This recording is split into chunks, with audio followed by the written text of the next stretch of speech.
तो हेलो दोस्तों, welcome back. हमारे इस वीडियो में आपका स्वागत है। बहुत इंपॉर्टेंट क्वेश्चंस लेकर आ रहे हैं साइंस के। सो क्वेश्चन देखते हैं, भौतिक विज्ञान से शुरुआत करते हैं। पहला क्वेश्चन है कि वायु के सापेक्ष कांच का अपवर्तनांक दिया गया है। वायु के सापेक्ष कांच का 3/2, तो कांच के सापेक्ष वायु का अपवर्तनांक। बहुत सिंपल सा क्वेश्चन है, ठीक इसका उल्टा कर दीजिए। ठीक इसका उल्टा कर दीजिए। 3/2 दिया है तो 2/3 आपका सही जवाब हो जाएगा। कोई दिक्कत नहीं, कुछ सोचना नहीं, कुछ बड़ा ज़्यादा समझना नहीं है।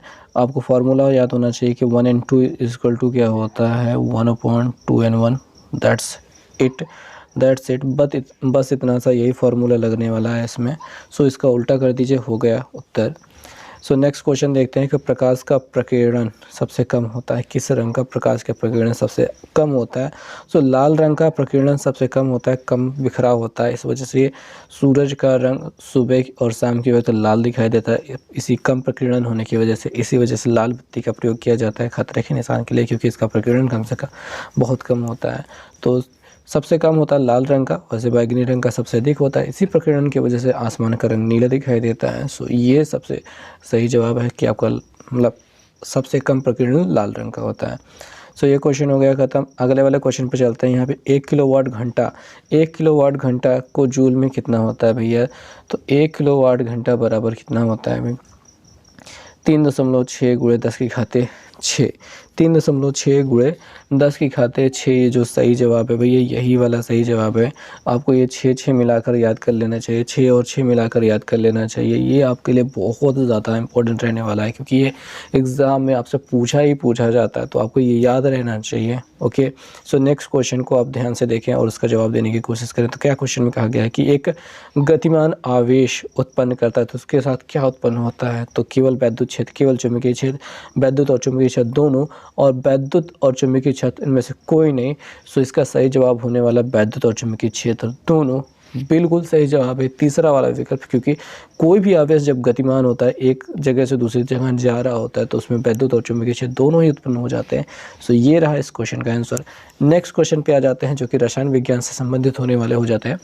सो इसमें सबसे पहला क्वेश्चन जो आपसे पूछा जा रहा है, लिथियम लिथियम जो होता है, इसका विकर्ण संबंध किसके साथ होता है? तो आपको विकर्ण संबंध 2-3 होते हैं, वो याद रहना चाहिए। विकर्ण संबंध क्या होता है? आवर्त सारणी में जो लिथियम को यहाँ पे जो रखा जाता है, तो उसका जो रिलेशन होता है, ये बगल वाले के साथ में ऐसे हो जाता है। ठीक नीचे वाले के साथ तो होता ही है, लेकिन बगल वाले के साथ भी सब तिरछा थोड़ा सा देखते हुए, विकर्ण रूप से देखते हुए भी संबंध होता है। तो इसका सही जवाब होने वाला है यहाँ पे मैग्नीशियम के साथ इसका रिलेशन बहुत ज़्यादा होता है, बहुत अच्छा होता है, गहरा, ठीक है, सौतेले भाई जैसा व्यवहार रहता है इनका, मतलब दोस्ती यारी रहती है।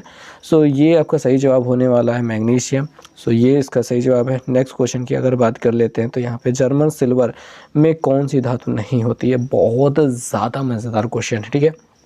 जर्मन सिल्वर बहुत ज़्यादा मज़ेदार क्वेश्चन है, ये आपको याद होना चाहिए कि जर्मन सिल्वर जो होती है, ये जर्मन, ऐसा नाम से ही थोड़ा सा रियलाइज़ होता है जर्मन सिल्वर है, मतलब सिल्वर नहीं है। या तो मतलब जर्मनी से ख़रीदी हुई सिल्वर है, या तो सिल्वर नहीं है लेकिन जर्मनी में स्पेशल रूप से बनाई गई है, ठीक है। तो ये शुद्ध सिल्वर या फिर चांदी नहीं होती, कोई स्पेशल चांदी नहीं होती। चांदी हमेशा एक ही प्रकार की होती है। तो रसायन विज्ञान में केवल एक ही प्रकार की चांदी है, एजी है। सो यहाँ पे जर्मन सिल्वर मतलब एक नकली चांदी की बात की जा रही है। तो जर्मन सिल्वर में जो होता है वो चांदी ही नहीं होती है, उसके अलावा 2-3 चीज़ें कॉपर और जिंक भी, निकल भी मिलाई जाती है, बट चांदी उसमें बिल्कुल भी नहीं होती है। सो आपका सही जवाब है चांदी, एजी, ठीक है। ये आपको पता होना चाहिए कि जर्मन सिल्वर एक नकली चांदी होती है, जिसमें चांदी की मात्रा बिल्कुल भी नहीं होती है। अगला जो क्वेश्चन है कि एसिटिक अम्ल में कितने अम्लीय हाइड्रोजन परमाणु उत्पन्न होते हैं? तो एसिटिक अम्ल आपको पता होना चाहिए, वो होता है CH3COOH, ठीक है। इसमें जो लास्ट वाला हाइड्रोजन दिखाई दे रहा है, यही अकेला हाइड्रोजन अम्लीय हाइड्रोजन परमाणु होता है। सो इसके लिए ये पहला वाला विकल्प आपका जो है वो सही हो जाता है, जिसमें आपसे कहा गया है कि 1, ठीक है। तो okay, that's it. Next question पे हम चल सकते हैं।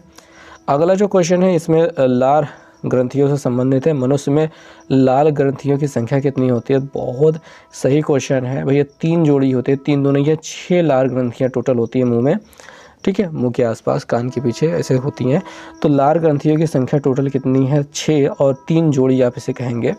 सो नेक्स्ट क्वेश्चन की बात कर लेते हैं। दूसरा वाला क्वेश्चन है कि एक पुष्प में स्त्री केसर के मध्य भाग को क्या होता है भैया? देखिए पंखुड़ियाँ होती हैं, यहाँ पे ये अंडाशय होता है, ऊपर ये, और यहाँ पे ये वर्तिकाग्र होता है। सो ये बीच वाले हिस्से के पूछ रहे हैं, तो इसी को वर्तिका कहते हैं। वर्तिका का मतलब वर्तिका के अगले भाग को वर्तिकाग्र कहते हैं, जहाँ पे परागकण आकर चिपकते हैं। सो बीच वाले भाग को वर्तिका कहते हैं। तो यहाँ पे दूसरा वाला विकल्प आपका जो है वो सही है, वर्तिका। अब अगले वाले क्वेश्चन पे हम चलते हैं। यहाँ पे हमसे पूछा गया है कि जीवों में विभिन्नताएं उत्पन्न होती है कायिक जनन द्वारा, अलैंगिक जनन द्वारा, लैंगिक जनन द्वारा, बीजाणु निर्माण द्वारा। तो इसका सही जवाब है लैंगिक जनन द्वारा। लैंगिक जनन द्वारा जीवों में विविधताएं उत्पन्न होती हैं। अगला नेक्स्ट क्वेश्चन और आखिरी क्वेश्चन इस वीडियो का, कहा गया है कि पृथक्करण विसंयोजन का नियम प्रस्तावित किसने किया था? तो ये सही जवाब है मेंडल ने। ठीक है, चौथा वाला विकल्प जो दिखाता है मेंडल ने, ग्रेगर जॉन मेंडल, इन्होंने ही पृथक्करण का नियम प्रतिपादित किया, प्रस्तावित किया था। सो ये रहे आज की इस वीडियो के कुछ क्वेश्चंस। उम्मीद है आपको समझ में आए होंगे। अच्छा लगा होगा तो please like, subscribe and share. मिलेंगे नेक्स्ट वीडियो में, तब तक के लिए बाय।